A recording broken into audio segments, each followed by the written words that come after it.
Welcome to the second half of Math 2111.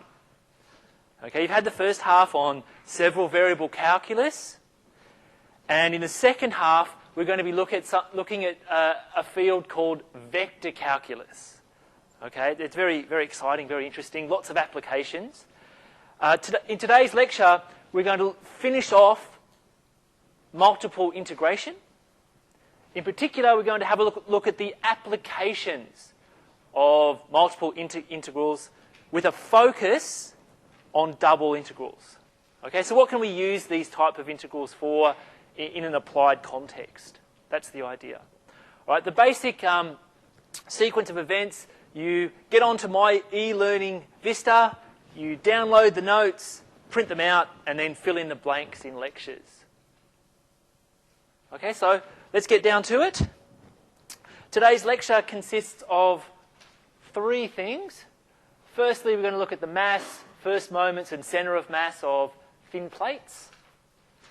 Secondly, we're going to look at the second moments, or moments of inertia in 2D. And finally, we'll have a glimpse, just a glimpse, of the applications of triple integrals. Okay? Now, these two ideas readily generalise to three-dimensional space, so it's not a massive leap from here to here. Okay?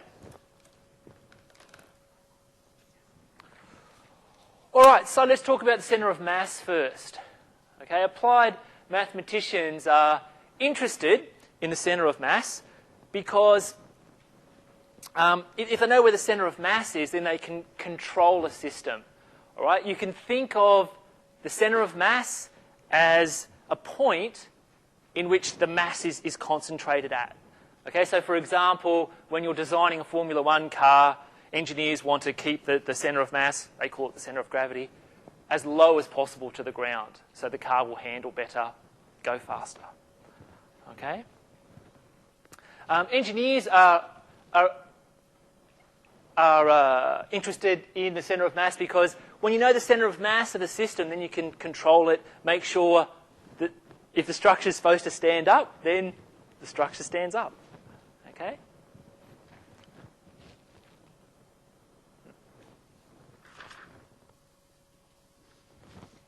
Okay, so let's consider the problem of determining the centre of mass of a thin rectangular plate. Okay, so we're just working in two dimensions here.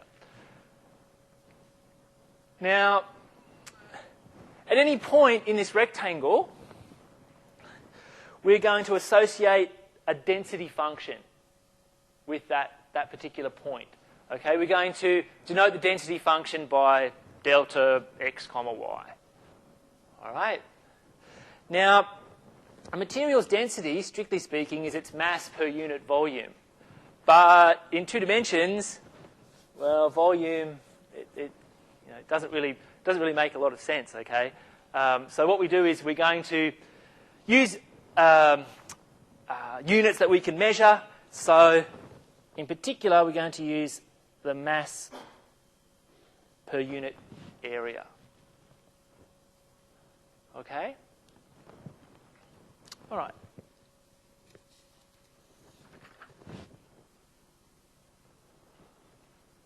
All right, so here I've listed a number of formulae for calculating the mass, the moments, and the centre of mass for a rectangle, well, any kind of plate, really, that's a simple region in the xy plane. Okay, you can see down the right-hand side, we've got double integrals. Double integrals of the density function. In this case, it's the double integral of the density function times the distance to the x-axis. And there it's the distance to the y-axis times the density function, double integrated. And here you have the centre of mass. Okay, so a body's first moments tells us about the balance and about the torque the body exerts about different axes.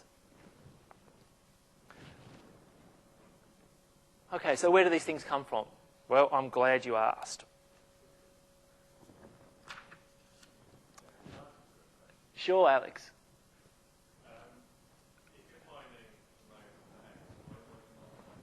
because the distance, right, to the x, if you've got a point, that's a good question. Let's say I'm at a point here, right? What's the distance to the x-axis? Y, right? Okay, good question.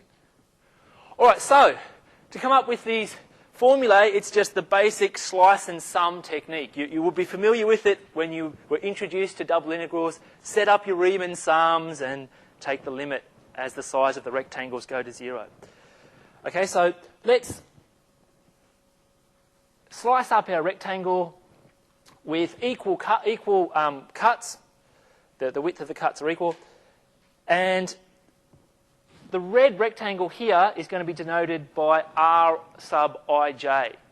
Now, that rectangle has area delta A sub ij, which is just delta x times delta y, and denote the mass by delta mij. Essentially, it's the old story of approximate the mass of the little rectangle, add up all the masses for all the little rectangles, you'll get an approximation for the mass of the big rectangle, and then take a limit.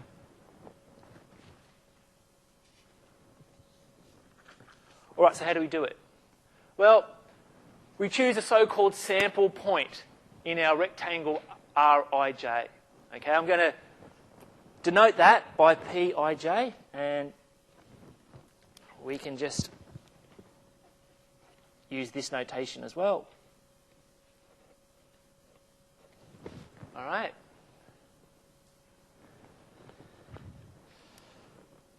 Now, if our rectangles are small and our density function is well behaved, then we know that the density function, it's not going to change a lot on that little rectangle. Okay, if it's well behaved, it's not going to change very much. So we can approximate the density of the rectangle in the following way. All right? In very simple terms, you can think of this formula as density equals mass divided by area. Okay? But note that we're evaluating the density function at our sample point. So it only gives an approximation. Okay? All right, so essentially what we do now is pull this delta Aij up to the left and sum over both of the subscripts. Okay? Two subscripts gives two summation signs, which in the limit will give two integral signs. Right? Okay. So there are other formulae for the moments in the centre of mass. I'm not going to prove them, but I am going to prove the mass formula. Okay, so we form a Riemann sum. We let n and q approach infinity, which is equivalent to shrinking the size of the little rectangles down to 0.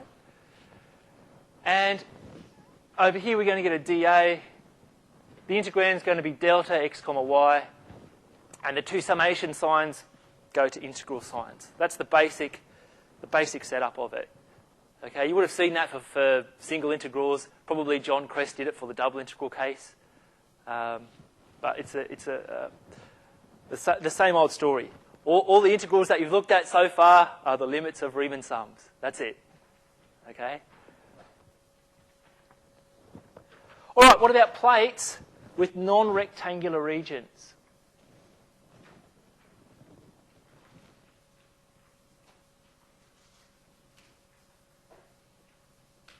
Okay, so the analysis that I just performed only works for rectangular regions. What about if we have a plate that is a disk, okay, or something else? Something else that's simple. Well, for non-rectangular regions, we use what's called a modified density function. Okay?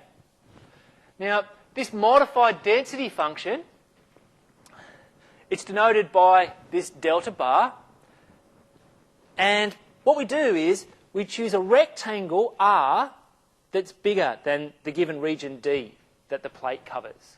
Okay, so for example, this is essentially what we're doing here.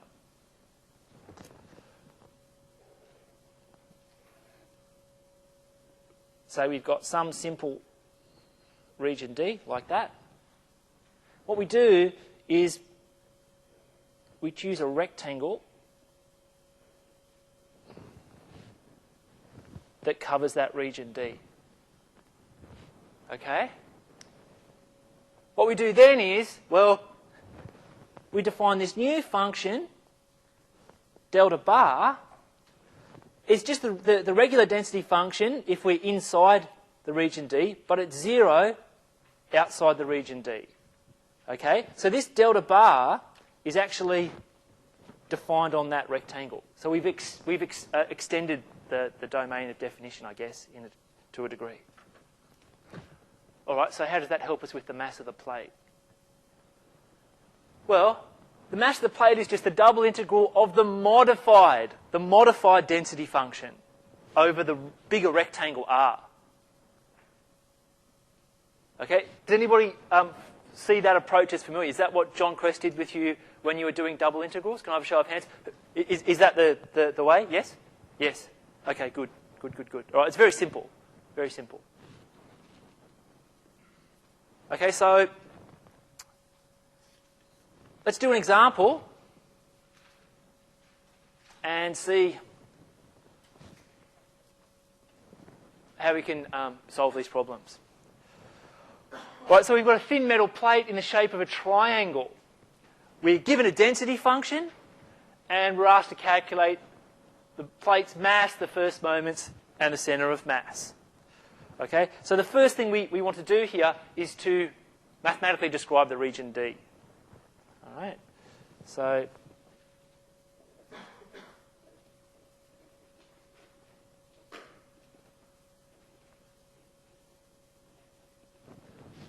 what are the bounds on D going to be? Who can tell me? Well, x is between 0 and 1, and y is going to be between, what, 2x and 0? Remember, when we describe these regions, we need to bound them by two parallel lines that are parallel to either axis, and two possibly non-parallel lines. All right, so let's work out the mass here. By definition, the mass, m, is just the double integral.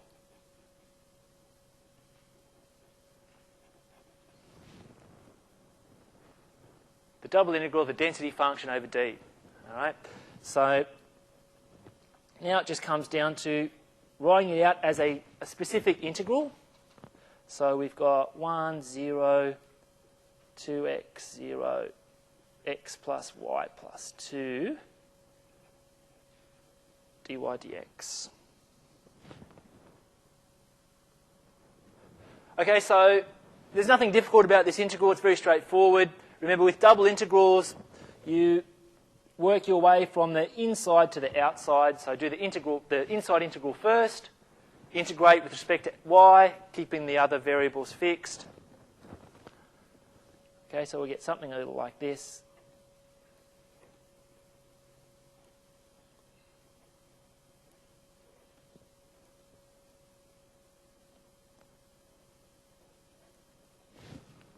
Okay. That should give you, according to my calculations, something like this. And then you can obviously integrate that and you'll get 10 on 3.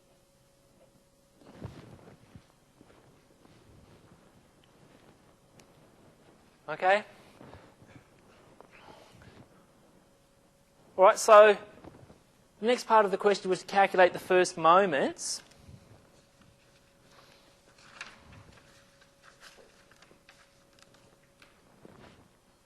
Anyone still going up here?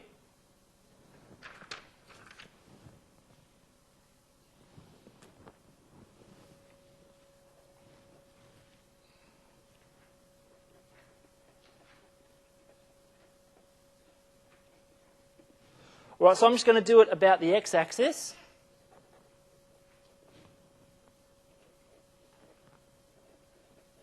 Remember, the first moment about the x-axis is just double integral of the density function times the distance to the x-axis.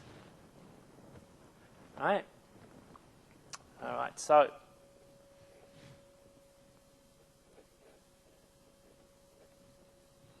we're going to get something like this.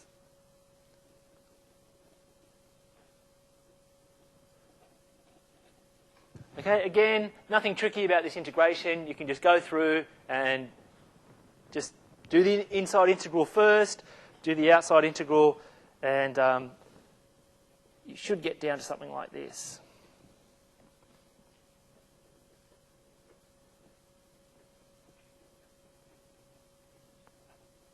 Okay, so you integrate the inside integral with respect to y, keeping everything else fixed. And this integral should give you 15 on 6, which is just 5 on 2.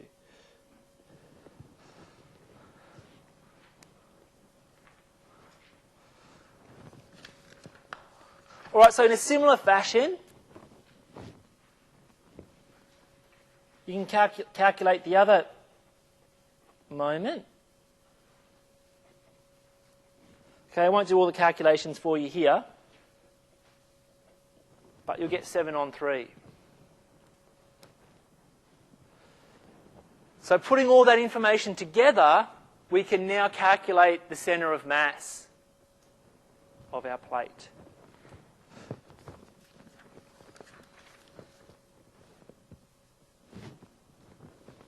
Similarly.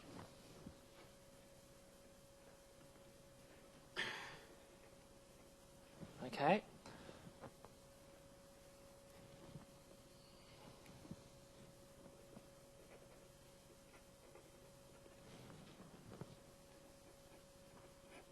What was our mass? It was 10 on 3. Whoops.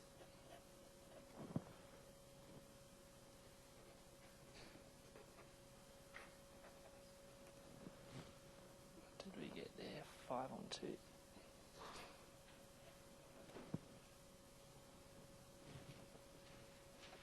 All right.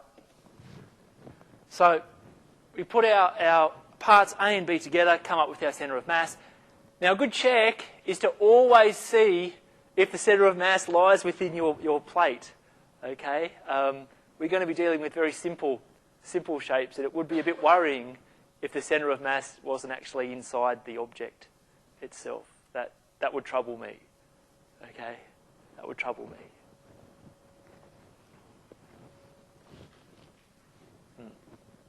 Okay. All right.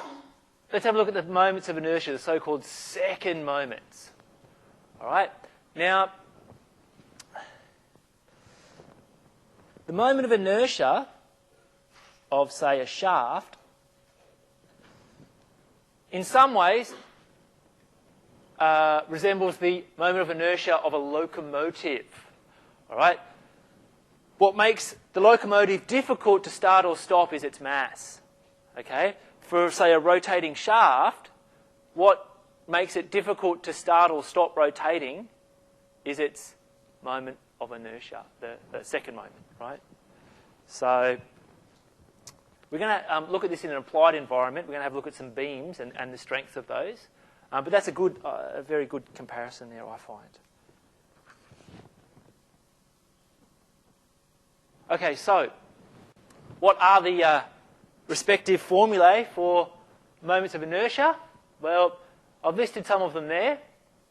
You can see they're a bit like the first moments, but the integrand has squareds. So squareds of the distance times the density function. Okay?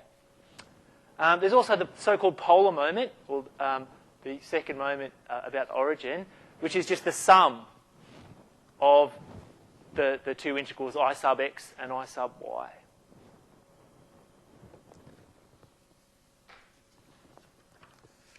All right, so let's look at an example. consider a thin metal plate that covers the same triangular region as before. We're asked to calculate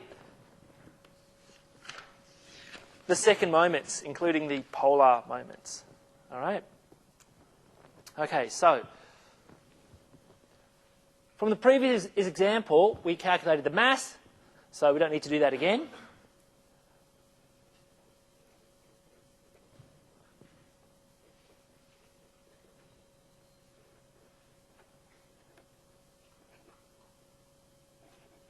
Okay, I'm just going to drop off the argument of the delta there just to save a bit of space.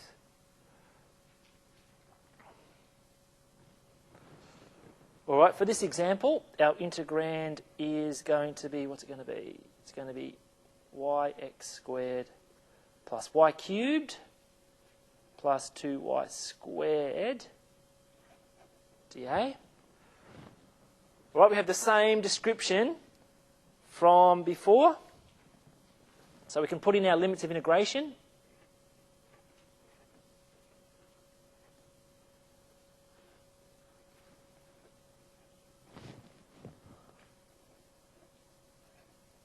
So again, it's a nice simple integral.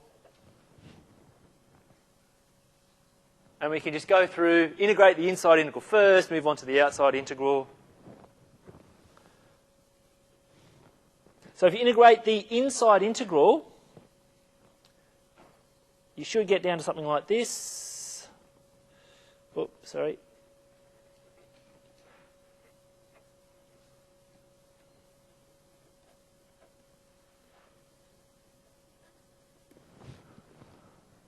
Okay, so you should fill in the details. And again, this is a very simple integral. Again, it'll break down to 8/3.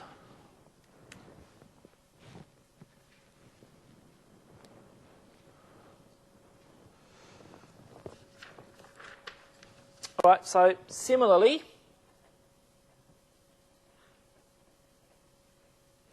if I calculate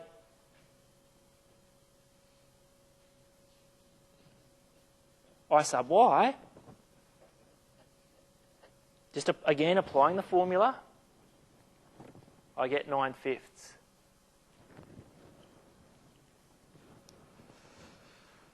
All right, so what does that mean? Well, the polar moment is the sum of these two things that we just calculated.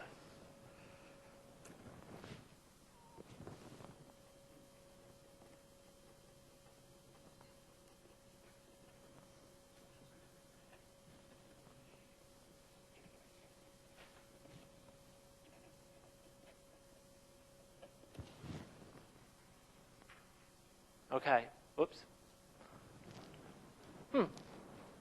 Okay.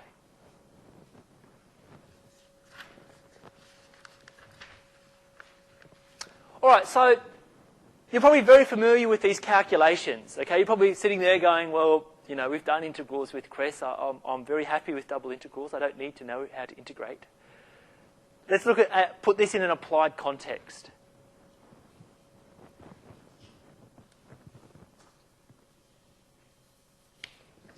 All right. So here's a little section that I like to include in my notes called applications matter, right? Well, they do. Okay. We're going to perform an analysis of the strength of certain beams. Okay. Now, the stiffness of a beam is a constant times the moment of inertia of a typical cross-section of the beam about the beam's longitudinal axis. All right, so you can imagine that these two cross-sections here are cross-sections of the beam. All right, and the beam lies along the z-axis, which comes out of the screen. Okay, this one on the right is a so-called I-beam. Has anyone heard of an I-beam before? Can I have a show of hands? Okay. All right, over here, I'm not sure what this is called. I'm just going to call it like a rectangular beam or something like this. Now, both of these beams have the same cross-sectional area. All right, but I claim that the I-beam is stronger or stiffer than this rectangular beam. So why is that? Well, what we're going to do here is calculate the polar moment of inertia for both beams. Okay? And if you think about the polar moment of inertia, it involves the integral of x squared plus y squared, double integral of x squared plus y squared. Now, x squared plus y squared, what type of surface is that? It's paraboloid, right? Okay? Now, you see in this picture, the mass is held, it's pushed away from the origin. It's not concentrated at the origin, right? So this I-beam has less mass close to the origin than this.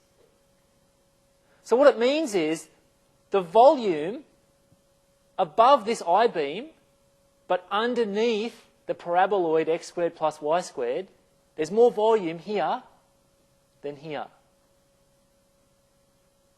Okay? So you can think of this geometrically.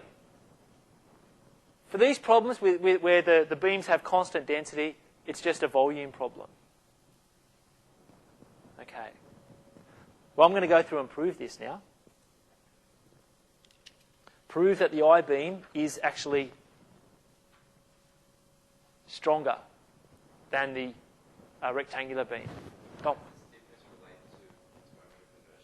Sorry? Good question. Okay. So remember the moment of inertia is it measures the beam's ability to twist, I guess, in a sense, to twist about its longitudinal axis, right? So if the polar moment of inertia is greater than the polar moment of inertia of another beam, then the first beam's got less tendency to rotate around its longitudinal axis. You with me?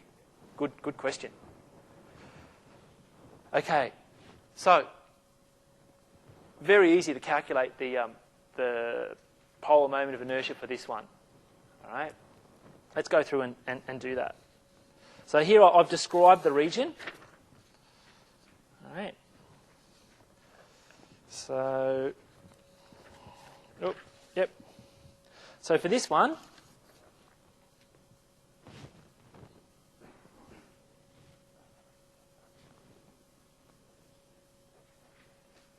now we're only going to talk about beams with constant density. All right? So what's it going to be? It's going to be between 1 and 1, minus 1.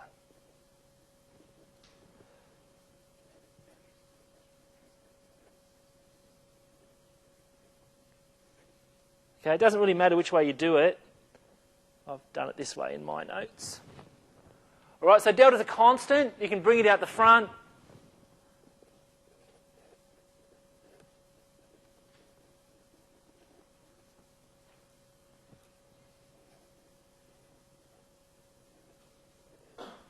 All right. So it's very easy to do. I'm going to actually put in the details here because I've been skipping a few steps with the previous examples.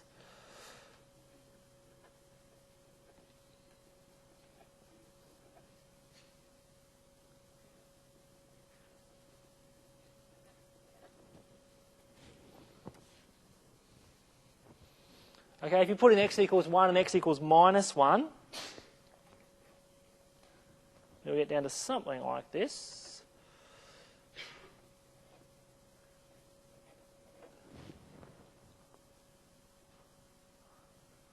Okay, and then it's just a matter of integrating this single integral.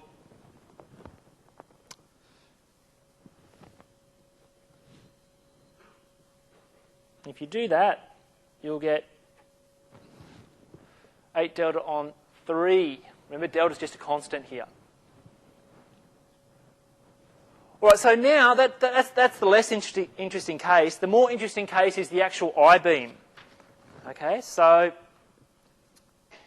in part B, I'll put this back up in a second.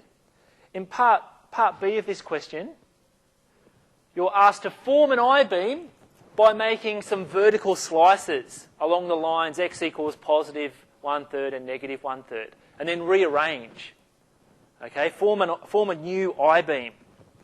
Right, so how do we do that? Anyone still going here? All right. Well, here it is. So you can see I've made vertical slices, pulled off 2 strips, and then plonked them on the top and bottom. So I've sliced, pulled, and plonked. Okay, very technical. Now, this is no longer, the I-beam here, the cross-section anyway, is no longer a simple region. So we have to break it down into manageable chunks. Okay? How do we do that? Well, I've broken it down into 3 bits. You don't have to do it this way, you can do it other ways. So you've got a top strip here, a square here, and a bottom strip here. Okay? And what I do is, I'm actually going to integrate over all of those regions and add them together. Okay, well, can anyone see a time-saving device here? So we don't have to calculate 3 double integrals rather than 2? What's that? Yeah, good. We can just work out the double integral of x squared plus y squared on this region here and multiply it by 2. Why is that, though? Can you tell me?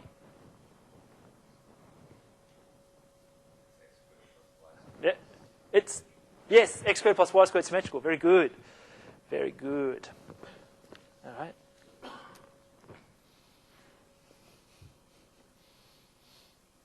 All right. So, essentially it comes down to the following.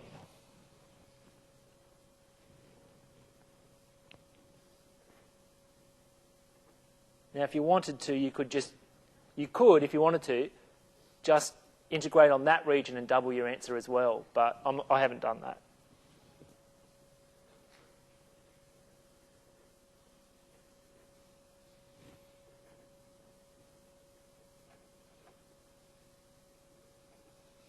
Oh, 2.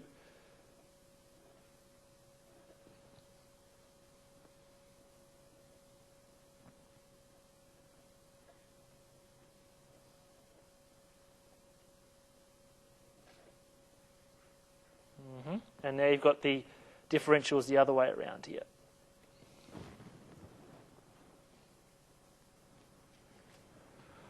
Okay, so it's not tremendously difficult to do that, to do these integrations. Again, you're just integrating over rectangles, so it's pretty straightforward. It does take a little bit of time, though. Now, if you perform these integrations, you'll get down, after quite a few lines of work, you'll get down to 52 delta on 9. Okay, so you should supply the details there. Now, let's compare that with the polar moment from our rectangular cross-sectional beam. Okay, that was what was it 8 delta on 3 or something like that? Yep. So this answer is more than twice the answer in A. So you could say that this beam is more than twice the strength of a regular rectangular beam. So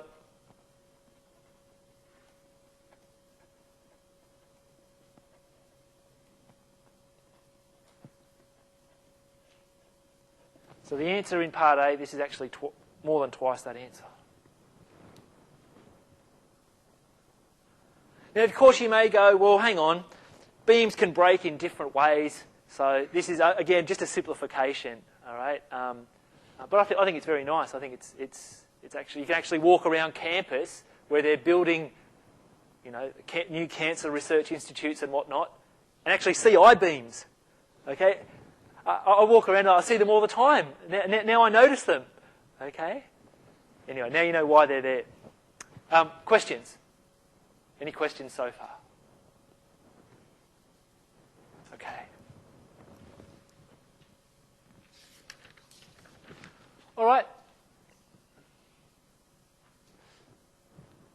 Notice that we haven't used anything like polar coordinates yet with these applications.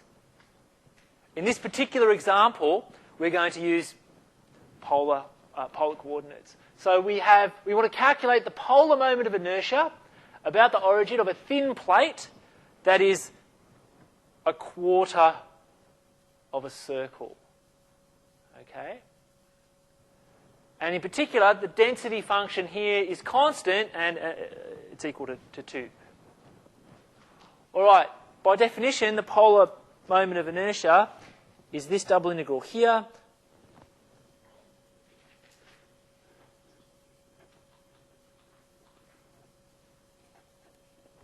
Now, I mentioned polars. Can anyone suggest why we might move to polars? What's the inner monologue here? Yeah, right. And any other comments? So you're absolutely right. The limits, like the region is kind of circular, isn't it? At least on that edge. Any other comments? Yes. Yep. That's right. X squared plus and come on. Yep.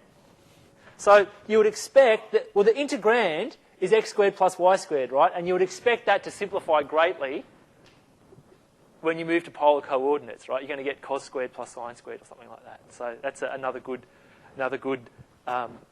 piece of information. All right, so we move to polars.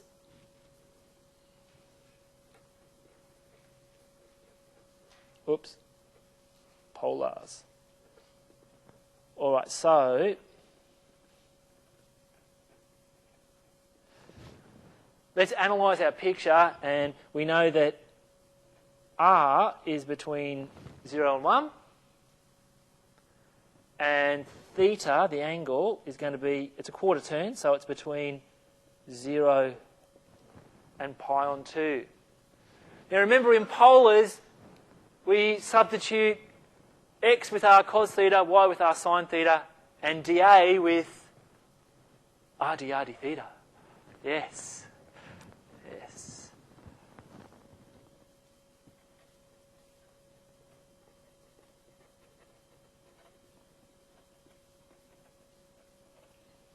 So the dA element is replaced with r dr d theta. All right, let's do our integral.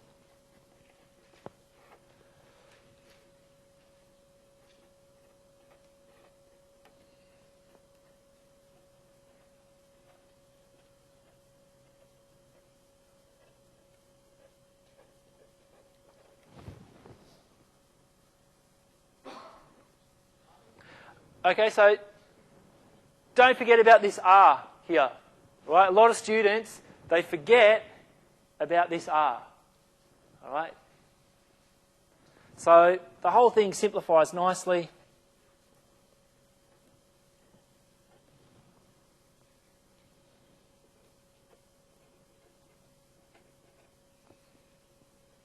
Okay?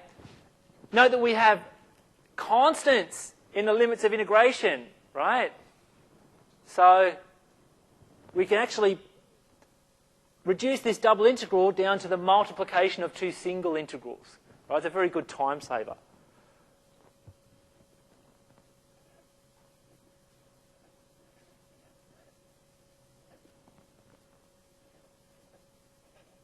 Okay, so we can do both of those integrals in the one go, basically.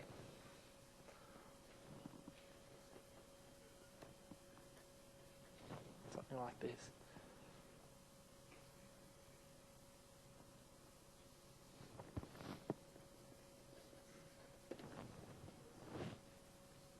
Oh, hang on. I've forgotten the 2. 2, 2, 2. Times 2. So it's going to be something like pi on 4. Is that a bit better? Yes?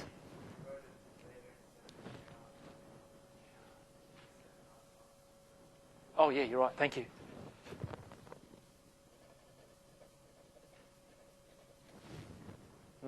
All right, better?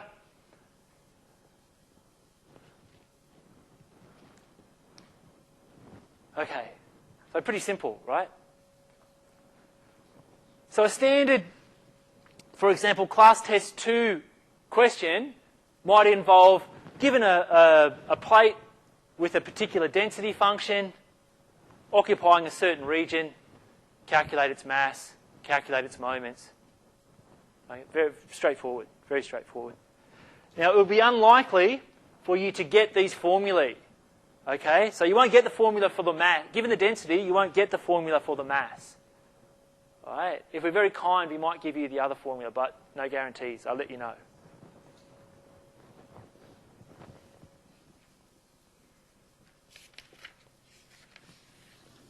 All right, so now we're going to have a very brief look at some analogues in three-dimensional space. Okay, so the discussion now is going to move to triple integrals.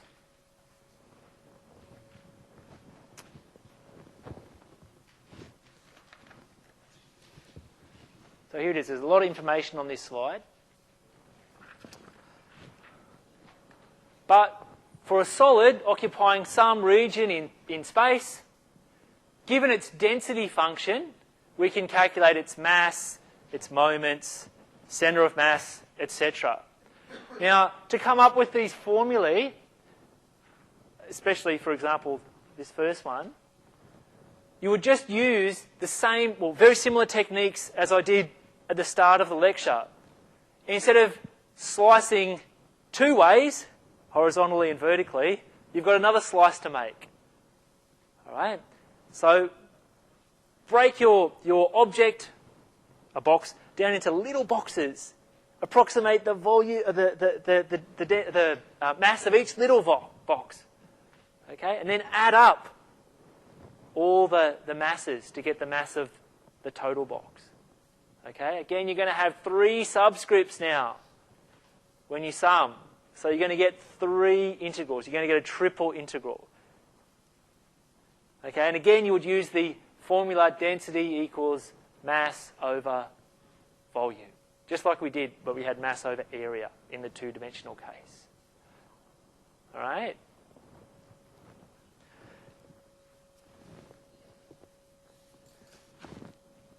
Now we can also, I guess these should be triple integrals, right? Not doubles. Okay. We can also calculate the second moments, and they're given by the following triple integrals.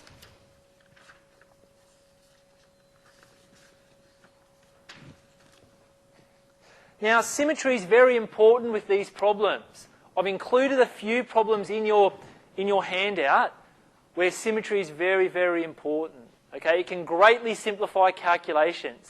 So the best advice I can give you is if you're given a region in space and you're asked to calculate, for example, centre of mass, right? Sketch the region. Look for symmetry. Okay? That way you have to do one less calculation. All right? In fact, some of the examples that I've put in your notes that you have in front of you use symmetry. It's a very, very powerful technique. Okay, so questions? Questions?